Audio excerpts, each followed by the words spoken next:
हर बार समय पर यात्रियों को सही समय पर पहुंचाने का दावा करने वाली इंडिगो की चरमराई हुई व्यवस्थाएं अब यात्रियों को रुला रही हैं।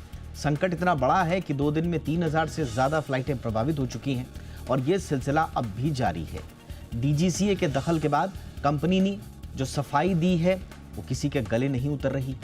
आखिर क्या इंडिगो फ्लाइट्स के इतने बड़े संकट का कारण क्या है? इंडिगो की दलीलों में वाकई क्या दम है या इंडिगो अपनी कोई बड़ी लापरवाही छिपा रही है? आज हम इसी मुद्दे पर करेंगे चर्चा, क्योंकि ये देश के तमाम यात्रियों को पिछले 2-3 दिनों से परेशान किए हुए है और अभी भी चूंकि कंपनी कह रही है कि 5 तारीख तक, संभवतः अगर स्टेटमेंट सही मैं सुन रहा हूं तो 5 तारीख तक ऑपरेशंस ठीक होंगे, तो यानी कि अभी भी त्वरित कोई समाधान निकलने वाला नहीं है। तो फिर इतने बड़े संकट की वजह क्या है? क्या कोई सीख है डीजीसीए के लेवल पर, इंडिगो के लेवल पर, पूरे एयरलाइंस के इकोसिस्टम के लेवल पर? विस्तार से करेंगे चर्चा। पहले ये रिपोर्ट मैं लौट रहा हूं खास मेहमानों के साथ।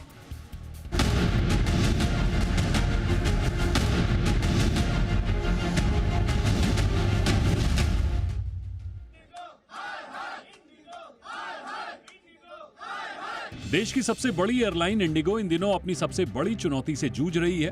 पिछले 3 दिनों से यात्रियों की परेशानी बढ़ती जा रही है। जानकारी के मुताबिक 2 दिसंबर से 4 दिसंबर तक यानी सिर्फ 3 दिनों के अंदर इंडिगो की 550 से ज्यादा फ्लाइट्स रद्द हो गई हैं और 2500 से ज्यादा उड़ानों में देरी हुई। फ्लाइट की कैंसिलेशन की बात करें तो दिल्ली में 95 फ्लाइट कैंसिल हुई, बेंगलुरु में 73, मुंबई में 85 और हैदराबाद में 64 फ्लाइट्स कैंसिल हुई। नतीजा ये हुआ कि हजारों यात्री फंसे रहे, टर्मिनल पर लंबी लाइनें लग गईं और सवाल उठने लगे कि आखिर अचानक ऐसा क्या हुआ। तो इसे भी समझ लीजिए। 1 नवंबर से directorate general of civil aviation यानी डीजीसीए ने पायलटों और क्रू मेंबर्स के काम से जुड़े सुरक्षा नियमों में बदलाव किए हैं। इन बदलावों का सबसे बड़ा असर इंडिगो पर पड़ा है। गुरुवार को इंडिगो के अधिकारी इस मामले पर डीजीसीए से मिलने पहुंचे। डीजीसीए ने इंडिगो से मौजूदा दिक्कतों के कारणों और उनसे निपटने के प्लान का ब्यौरा मांगा। इन नियमों का मकसद यात्रियों की सुरक्षा बढ़ाना है, इसलिए पायलटों और क्रू को पर्याप्त आराम देने पर जोर दिया गया। लेकिन इसका नतीजा ये हुआ कि एयरलाइन कंपनियों के पास अचानक पायलटों और क्रू की कमी पड़ गई। इंडिगो ने बयान जारी कर कहा कि छोटी मोटी तकनीकी खराबी, सर्दियों के कारण शेड्यूल में बदलाव, खराब मौसम, एविएशन सिस्टम में स्लो नेटवर्क और नए नियमों की वजह से ऑपरेशन पर असर पड़ा है। कंपनी का दावा है कि 5 दिसंबर तक हालात सामान्य हो जाएंगे। आपको बता दें कि इंडिगो दिन भर में करीब 2300 घरेलू और अंतर्राष्ट्रीय उड़ानें ऑपरेट करती है। ये संख्या एयर इंडिया की उड़ानों से लगभग दोगुनी है। इंडिगो के पास देश की 60% से ज्यादा घरेलू उड़ानें हैं। इसके पास सबसे ज्यादा 434 विमान हैं। स्टाफ की बात करें तो इंडिगो के पास 5456 पायलट और 10212 केबिन क्रू मेंबर हैं। कुल मिलाकर 41,000 से ज्यादा स्थायी कर्मचारी हैं। ऐसे में अगर 10 से 20% उड़ानें भी रद्द हों या फिर देरी से चलें तो इसका मतलब है 200 से 400 उड़ानें प्रभावित होना। और यही हुआ, हजारों यात्रियों की मुश्किलें बढ़ गई। फिलहाल इंडिगो के लिए ये वक्त किसी इमरजेंसी से कम नहीं है। कंपनी का दावा है कि 5 दिसंबर तक हालात पटरी पर आ जाएंगे, लेकिन तब तक यात्रियों को धैर्य रखना होगा, क्योंकि आसमान में उड़ान भरने वाली इंडिगो की रफ्तार फिलहाल जमीन पर अटक गई है। ब्यूरो रिपोर्ट, जी मीडिया। स्वागत करते हैं आज के खास मेहमानों का। जितेंद्र भार्गव से हमारे साथ जुड़ चुके हैं, पूर्व एग्जीक्यूटिव डायरेक्टर एयर इंडिया और जाने माने एविएशन एक्सपर्ट हैं आप। गुड इवनिंग सर, बहुत बहुत स्वागत है। हमारे साथ है कैप्टन रिटायर्ड वाई के सिंह सर, जाने माने एविएशन एक्सपर्ट हैं। गुड इवनिंग सर, बहुत बहुत स्वागत है आपका। और हमारे साथ जुड़ चुके हैं परवेज दमानिया सर, जाने माने aviation expert, founder Damania Airways. Good evening sir, बहुत बहुत स्वागत है आपका। भार्गव सर, दोनों तरह की दलीलें समझ में आ रही हैं। इंडिगो के सीईओ की अब चिट्ठी भी सार्वजनिक हो चुकी है, जिसमें वो कह रहे हैं कि मिलकर हम इस मुश्किलात से पार पाएंगे, अपने कर्मचारियों के लिए है। लेकिन डीजीसीए को जो दलीलें दी गई हैं, मौसम, एफटीडीएल, वो किसी के गले नहीं उतर रही सर। अलबत्ता एफआईपी ने तो सीधा सीधा ये कह दिया कि एफडीटीएल का कोई इसमें खास रोल नहीं है, वेटेज जो है वो ज्यादा इंटरनल प्रॉब्लम्स का है, मिसमैनेजमेंट का है। समय रहते आपने स्टाफिंग का, रिक्रूटमेंट्स का ध्यान नहीं रखा। आपका नजरिया भार्गव सर? देखिए, इसको प्रॉब्लम को समझने के लिए एयरलाइन की कई डिफरेंट एस्पेक्ट को अंडरस्टैंडिंग चाहिए उसकी। नंबर 1, जो इस लार्ज स्केल डिसरप्शन हुआ है ये मेरे ख्याल से अनप्रेसिडेंटेड है, क्योंकि मल्टीपल एयरपोर्ट, बैंगलोर हो, हैदराबाद हो, मुंबई हो, दिल्ली हो, सब जगह में प्रॉब्लम्स हुई है और बहुत ज्यादा कैंसिलेशन हुआ है, कॉजिंग डिसरप्शन। अब इंडिगो ने एक स्टेटमेंट इशू किया, उसमें बहुत सारे कारण बताए, जैसे कि आपने बताया कि लोग मानने को विश्वास नहीं करते। अगर इन कारणों को विश्लेषण किया जाए तो हम ये देख सकते हैं इसमें से कितने कारण थे जो कि इंडिगो मैनेजमेंट के कंट्रोल में थे और कौन से कारण थे जो इंडिगो कंट्रोल के मैनेजमेंट के कंट्रोल के बाहर थे। जैसे समझिए डीजीसीए के नए रेगुलेशंस। अब अगर डीजीसीए के नए रेगुलेशन का प्रभाव होता कैंसिलेशन पर और कारण होता 20% ही क्यों नहीं, तो वो एयर इंडिया को भी इम्पैक्ट करता। ये भी मानने की बात सही है कि Indigo is a large player, 65% domestic market share है, ज्यादा फ्लाइट्स ऑपरेट करते, तो इसका डिसरप्शन जो होगा वो भी उतना ही ज्यादा होगा, उतने ही ज्यादा पैसेंजर इम्पैक्ट करेंगे। और जब कैपेसिटी विड्रॉ होती है तो फेयर बढ़ते हैं पैसेंजर्स के, जो हम एयरपोर्ट के सीन देख रहे हैं वो देखने को मिलते हैं हमारे को। लेकिन अब क्या कारण है कि इंडिगो ने आज से 3 दिन पहले इम्पेंडिंग क्राइसिस को नहीं देख पाए कि रोस्टिंग अगर हमको प्रॉब्लम हो रही है तो ये क्या होगा। आप फॉरवर्ड जब शेड्यूलिंग करते हैं आपको पता होता है ये मेरी कैप्टन की रिक्वायरमेंट है, ये को पायलट की रिक्वायरमेंट, ये मेरी फ्लाइट्स है, इतने घंटे की फ्लाइट्स ऑपरेट कर रहे हैं, ये तो नहीं बता पाए। अब डीजीसीए ने इंटरवीन किया, अब कहा कि हमारे को जानकारी दो। अब डीजीसीए को इंडिगो क्या जानकारी दे सकता है एक्सेप्ट सेइंग कि हम प्रॉमिस करते हैं कि 5 तारीख से नॉर्मलसी आ जाएगी, शेड्यूल स्टेबलाइज हो जाएगा। क्या ये मुमकिन है? एयरलाइन इंडस्ट्री में कैस्केडिंग इफेक्ट होता है। आप हैरान होंगे कि इंडिगो का फेयर आज मुंबई से देहरादून के लिए 74,000 है, अब दुबई का फेयर मुंबई से 17,000 है। तो जरूरी बात है कि डोमेस्टिक के जो मार्केट शेयर है 65%, एक सवाल अब लोगों के दिमाग में ये आएगा, क्या हमको इंडियन सिविल एविएशन में किसी भी एक एयरलाइन को इतना बड़ा मार्केट शेयर होने देना चाहिए? ये बात सही है कि इंडिगो ने डिमांड नहीं वर्कआउट नहीं किया है। किंगफिशर कोलैप्स की तो उनका जो मार्केट शेयर था वो इंडिगो ने फायदा उठाया, जेट एयरवेज के बंद होने पे लाइकवाइज फायदा उठाया, गो फर्स्ट का बंद हुआ तब हुआ। अब तीनों एयरलाइन के बंद को होने का डेट देखिए और इंडिगो में बिग स्पर्ट देखिए मार्केट शेयर के अंदर में। लेकिन सबसे पहली जरूरी बात यह है कि Indigo management should come clean and tell passengers. Passengers owe an apology for what they have gone through. जब दिल्ली में फॉग होती है, डिसरप्शन होता है, तब पैसेंजर्स समझ जाते हैं ये कारण है। ऑफ कोर्स टीवी इंटरव्यू बोलते हैं कि हमारे को बहुत दिक्कतें हुई हैं, but they basically understand and there is a reason for it. But इसमें जो लोगों को रीजन नजर नहीं आ रहा है, टेक्निकल ग्लिच बोलिए, रोस्टरिंग इश्यूज बोलिए, क्रू की शॉर्टेज बोलिए, ये सब लोगों को मान्य नहीं है। The reality is large scale cancellation has not only impacted Indigo's image, but Indian aviation image also. Absolutely sir. और यही बात हम हमेशा से करते आए हैं कि ये बात सिर्फ एक कंपनी की नहीं है बल्कि पूरी इंडियन एविएशन इंडस्ट्री की है, जिसको ऑलरेडी इतने सारे चैलेंजेस फेस करने हैं। यहाँ पर अगर आपसे कोई चूक हुई है, भूल हुई है, स्वीकारोक्ति देने में दिक्कत क्या है? इधर उधर की बातें क्यों कर रहे हैं? स्वीकारोक्ति से अपने पैसेंजर्स के साथ, अपने ग्राहकों के साथ, जो सबसे बड़े स्टेक होल्डर हैं आपके बिजनेस के, उनके साथ साफगोई से कम्युनिकेशन करने में दिक्कत क्या है? अभी भी चिट्ठी आ रही है सीईओ साहब की, वो अभी भी इधर उधर की बातें उसमें कह रहे हैं। बहरहाल उस पर न जाते हुए समझ में आ रहा है कि चीज़ें क्या हैं। कैप्टन सिंह सर, आपको क्या लग रहा है सर, मूल वजह क्या है? और इसमें जो बार बार हवाला दिया जा रहा है FTTL का, और इसके मूल में भी क्योंकि स्टाफ और पायलट्स की जो फटीग था, उनका जो वर्क प्रेशर था, उसको लेकर ये नियम लाए गए थे, उसको भी हवाला दिया जा रहा है कि इन वजहों से एयरलाइंस पर लोड आ गया। इस बात से सहमत हैं आप? Thank you very much asking the questions. बहुत बहुत धन्यवाद। जितेंद्र भार्गव मेरे पुराने साथी हैं और हम लोग एयर इंडिया में साथ में काम कर चुके हैं। मैं इंडलस में था, एयर इंडिया में थे। मैं कुछ बातें इनकी बात को करेक्ट करना चाहता हूँ। ये सारे एयरलाइंस की प्रॉब्लम है, केवल इंडिगो की प्रॉब्लम नहीं है। इसके काफ़ी वजह कारण है। पहली बात, कोई भी एयरलाइंस आज की डेट में स्टाफ शॉर्टेज का सामना कर रही है। क्यों कर रही है? क्योंकि स्टाफ का जो टेकन केयर ऑफ होता है स्टाफ का, वो नहीं है, नंबर 1। नंबर 2, HR डिपार्टमेंट जो है तीनों एयरलाइंस के, मैं इंडिगो, एयर इंडिया और आकाशा की बात कर रहा हूँ। अभी एयर इंडिया थोड़ी ऐसी बात नहीं कि एयर इंडिया की फ़्लाइट डिले नहीं हुए हैं, लेकिन 2400 उनके फ़्लाइट्स हैं इंडिगो के, तो लगभग 5% फ्लाइट उनको has been for the toss. But air India का भी काफ़ी फ्लाइट्स डिले हो रहे हैं because of the new FDTL system, and Air India is facing the same problem because they are not taking sorry for the English, क्योंकि वो staff का ख्याल वो नहीं रख रहे हैं।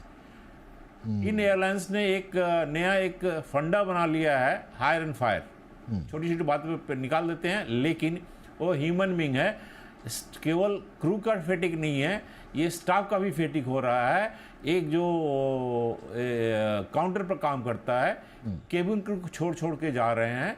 पायलट को तो 6 महीने के नोटिस पर इन्होंने बहुत हद तक बचा के रखा है, लेकिन कब तक बचेगा पता नहीं, क्योंकि मिडिल ईस्ट ने भी हजारों जहाज का ऑर्डर कर दिया है। नहीं, बट एफआईपी ने जो आरोप लगाए हैं कैप्टन सिंह सर, एफआईपी जो इंडिगो के संदर्भ में, आप सही कह रहे हैं कि बाकी एयरलाइंस की भी स्टाफिंग के मामले में, रिक्रूटमेंट्स के मामले में, एचआर पॉलिसी के मामले में उनको कोई क्लीन चिट नहीं दे रहा है यहाँ पर, बट इंडिगो के मामले में जो कह रहे हैं उससे आप कितने सहमत हैं कि आपको एफडीटीएल लागू करने के लिए गवर्नमेंट ने 2 साल का समय दिया, फेज 1 के लिए दिया, फिर जुलाई, फिर अभी नवंबर वाला दिया, उसमें आप लोगों ने पायलटों की या दूसरे स्टाफ की भर्ती नहीं की, number 1। Number 2, non poaching agreement जैसे आपने हथकंडे अपनाए, इसकी भी एक बड़ी वजह बताई जा रही है।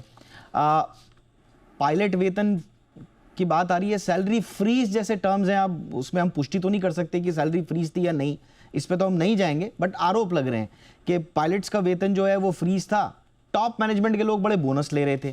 तो इस तरह की बातें हो रही हैं जो एफआईपी कह रहा है। आप इससे इत्तेफाक रखते हैं कि इंडिगो के भीतर ऐसा हुआ है सर? जी, मैं उसी पर आ रहा हूँ। मैं इसलिए बोल रहा हूँ, सारे एयरलाइंस का एक ही हाल है, इंडिगो का, because Indian numbers are very large, so we can talk about it.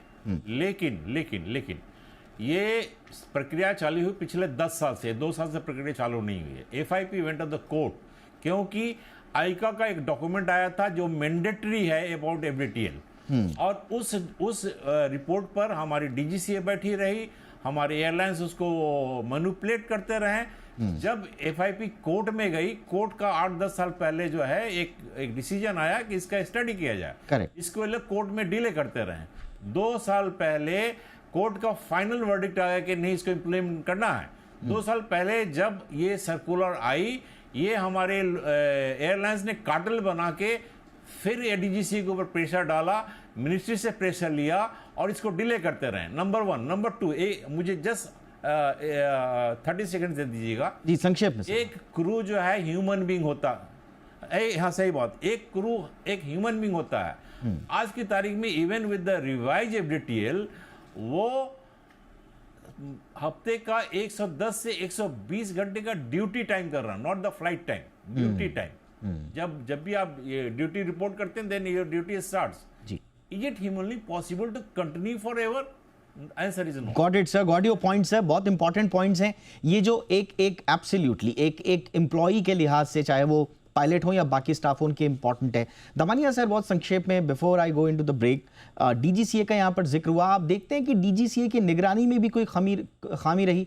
कहा यह जा रहा है कि फेज इन के बीच में अगर आप पर्याप्त इन्फोर्समेंट रखते, मॉनिटरिंग रखते, एयरलाइंस के प्रिपेयर्डनेस की नियमित रूप से ऑडिट होती, तो ये नौबत नहीं आती। अब डीजीसीए अचानक जागा, एकदम डंडा लेकर इंडिगो के पीछे पड़ा है। अब तक क्या कर रहे थे आप?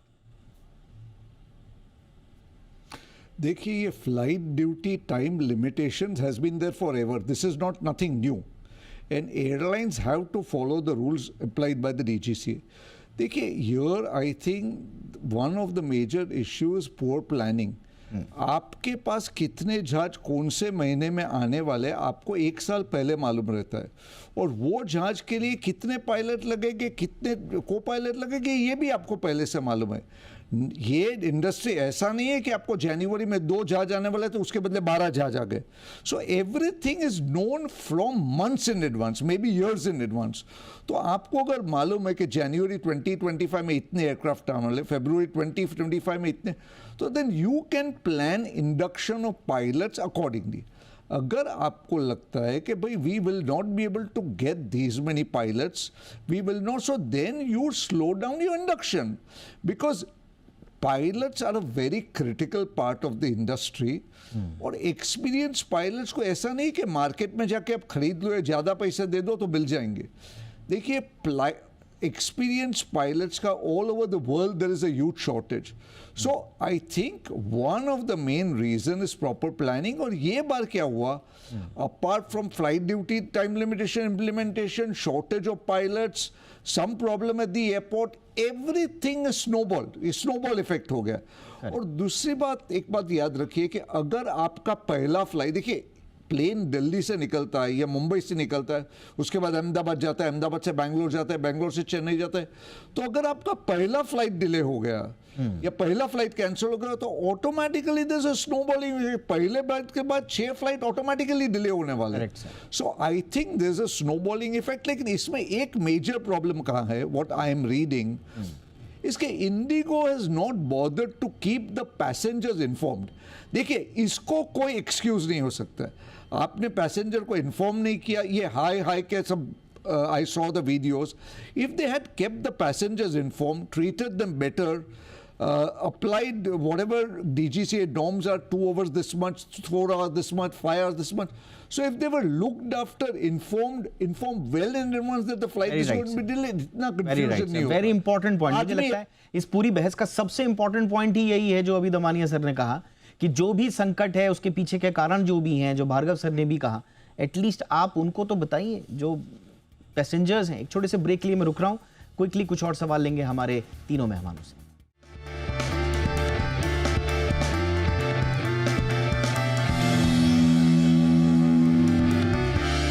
ब्रेक के बाद आपका स्वागत है. इस सेगमेंट में समय थोड़ा है लेकिन क्विकली तीनों हमारे मेहमानों से उनके रिएक्शंस लेते हैं. भार्गव सर, अब तीनों की स्थितियां हमारे सामने हैं. एयरलाइंस ने कहा प्रॉब्लम की स्टाफिंग का क्या इशू था, और डीजीसीए भी हम इसलिए कह रहे हैं क्योंकि इंडिगो का हाई यूटिलाइजेशन मॉडल सार्वजनिक था, डीजीसीए को मालूम था, डीजीसीए को पहले ज़्यादा सावधानी करके प्रिपेयर्डनेस की जांच करनी थी, नहीं हुई. अब क्या करें सर, इतना बड़ा अनप्रेसिडेंटेड ये संकट है, तो क्या सख्ती से कोई सजा दी जाए, एक मिसाल कायम हो? देखिए 2 फैक्ट्स हैं. इंडिगो का मार्केट शेयर, ज्यादा नंबर ऑफ फ्लाइट्स ऑपरेटेड.